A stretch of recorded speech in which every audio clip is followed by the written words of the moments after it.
Good morning and a very, very happy morning.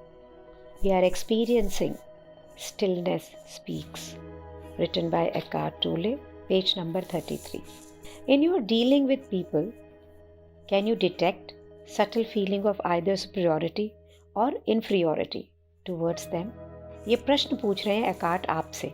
बताइए कि जब आप कुछ लोगों के साथ में डील कर रहे होते हैं तो आपको क्या एक बहुत ही हल्की सी एक ऐसी कोई फीलिंग आती है कि या तो आप उनसे बहुत अच्छे हैं या वो आपसे बहुत अच्छे हैं। अगर आपको ऐसी फीलिंग आती है ना, तो आप अपनी ईगो की तरफ देख रहे हैं जो कि ज़िंदा रहती है हमेशा इस कंपैरिजन पे कि मैं उससे अच्छा हूँ या वो मुझसे अच्छा है। Envy is the by product of the ego.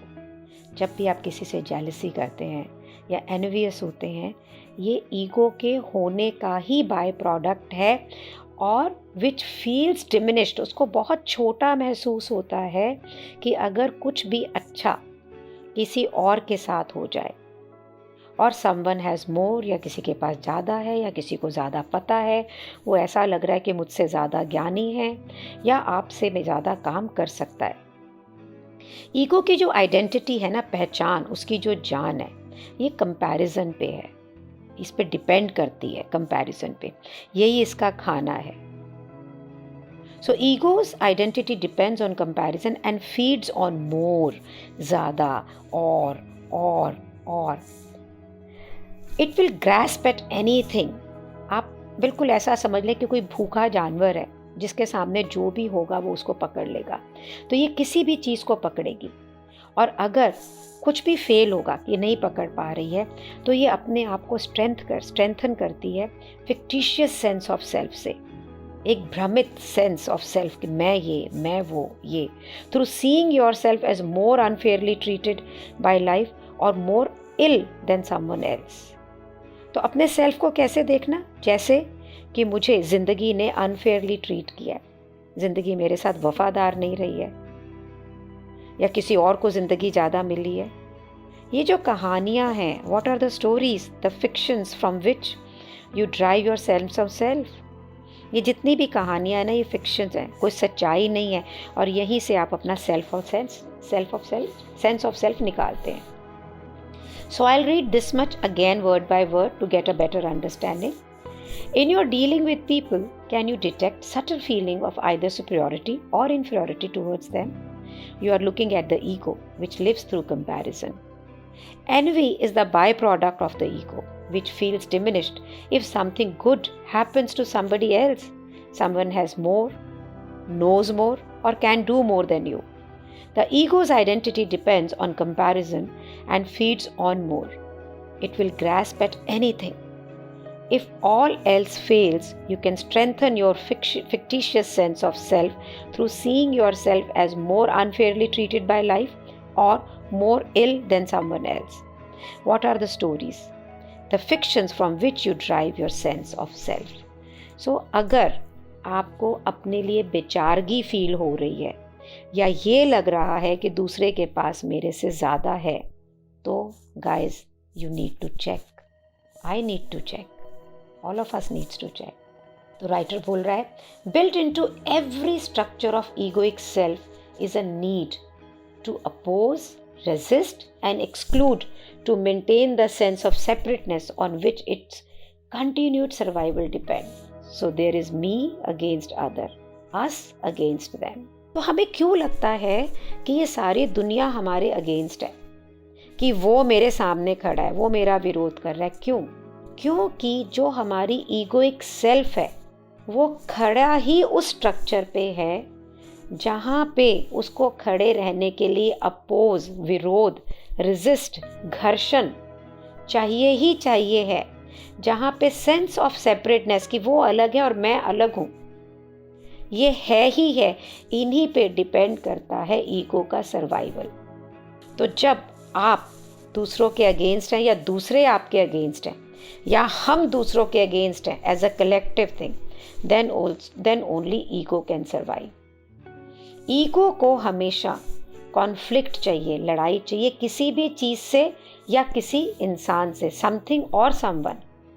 यही एक्सप्लेन करता है कि जब हम शांति खोज रहे होते हैं, प्यार खोज रहे होते हैं, हर्ष खोज रहे होते हैं, तो हम बहुत समय तक उसके साथ कोरिलेट नहीं कर पाते।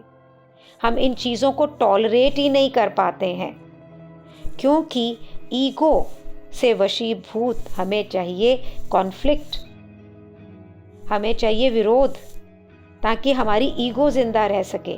यू से यू वॉन्ट हैप्पीनेस, आपको कहते कि मुझे तो खुशी चाहिए, but you are addicted to your own unhappiness.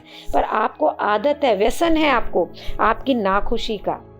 Your unhappiness ultimately arises not from the circumstances of your life, but from the conditioning of your mind. ये जो अनहैप्पीनेस है ना, ये कहीं से भी नहीं आ रही बाहर से।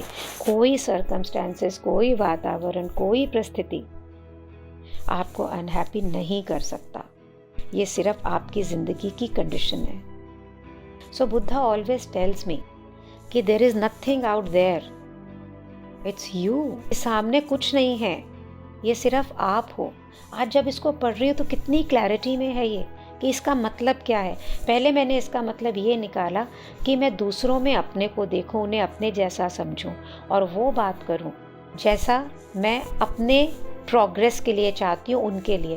लेकिन आज जब मैं पढ़ रही हूँ ये, तो इससे सो मच इन क्लैरिटी कि जो व्यक्ति मुझे जैसा दिख रहा है वो वैसा मुझे इसलिए दिख रहा है कि मेरे अंदर मैं वैसी ही हूँ। There is nothing out there, it's me. So guys, when I'm reading it again, let's get it very clearly and squarely. Built into every structure of the egoic self is a need to oppose, resist and exclude to maintain the sense of separateness on which its continued survival depends. So there is me against the others, us against them. The ego needs to be in conflict with something or someone. That explains why you are looking for peace, joy and love, but cannot tolerate them for very long. You say you want happiness, but are addicted to your own unhappiness. Your unhappiness ultimately rises not from the circumstances of your life, but from the conditions of your mind. So, जो आपके सामने खड़ा है और जैसे भी खड़ा है, जो परिस्थिति आपके सामने खड़ी है और जैसे भी खड़ी है, वो वैसी ही जैसा हम उसे देख रहे हैं, जैसा हम उसे महसूस कर रहे हैं। There is nothing out there, it's me. Friends, there's nothing out there, it's you. तो एक इंसिडेंट बताती हूँ। मैं TMLP प्रोग्राम में थी और मेरे हस्बैंड यहाँ रहते थे और मैं जाती थी, तो मेरा एक दिमाग हमेशा रहता था कि उन्हें लगता होगा ये चली जाती है, वो खाना कैसे खाते होंगे, वो बड़े अनहैप्पी होंगे। और मैं उनको दिन में 4-5 बार फ़ोन भी करती थी। और मुझे लगता था क्या हो रहा है, क्या है, और बड़ी विचलित, बहुत बेचैन। फिर मैंने मेरे एक टीम 2 से इसके बारे में जब बात की तो उन्होंने बोला, क्या तुमने कभी इसके बारे में उनसे बात की, अपने हस्बैंड से? तो जब मैंने उनसे बात की तो उन्होंने मुझे बोला, no, I am absolutely fine and happy. अगर तुम जा रही हो और वो सीख रही है तो मुझे कोई आपत्ति नहीं। I am busy in my life and मेरे को कोई रेस्टलेसनेस या कोई बेचैनी नहीं है। उस दिन से मेरी ज़िंदगी का दोहरा जीना बंद हो गया। And I could be and I can be wherever I am fully and completely. So today for the first time I am getting, When Buddha repeatedly told me, जब किसी के लिए शिकायत करती थी, जब कहती थी, हमेशा मुझे बोलते हैं, There is nothing out there, it's you. So कोई भी बात आपको किसी की कैसी भी लग रही है, ये आपकी सोच से है। उसने तो जो बोला वो तो शब्द है। So can we today stay with this thought that there is nothing out there and it's me, कि जो कुछ भी कोई बोल रहा है, कह रहा है, हो रहा है, ये मेरे और मेरे से ही सृजित है। उसका सृजन मेरे से ही हो रहा है, उसकी क्रिएशन मेरे से ही हो रही है। Can be be in that space? तो अगर वहाँ बदलाव है या चाहिए, तो बदलाव तो यहाँ आएगा, तो वहाँ होगा। Thank you so much for being in my life. आपने मुझे ये स्पेस दिया तो शब्द खुलने लग गए, नहीं तो सिर्फ संबोधन थे। क्या संबोधित था ये नहीं मालूम था। Thank you so much for being in my life. Thank you so much.